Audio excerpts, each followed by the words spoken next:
Lahat na lang nagtataasan ngayong may krisis sa langis pero wag naman daw sunod-sunod ayon sa isang mambabatas. Nasa kamera si Judea Bernardo para sa balitang yan. Judea. Inalmahan sa kamera ang magkasunod na pagtaas ng pamasahe at freight rates ng mga ro-ro vessel sa loob lamang ng isang quarter.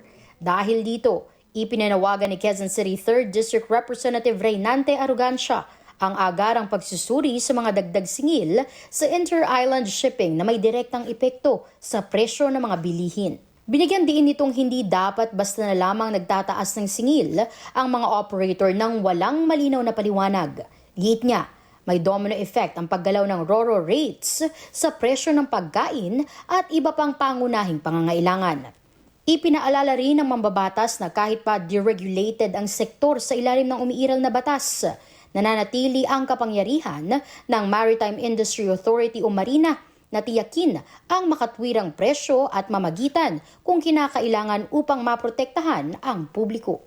Dahil dito, hinimok niya ang Marina, Philippine Ports Authority at Department of Transportation na repasuhin ang mga rate adjustment upang matiyak ang transparency sa industriya.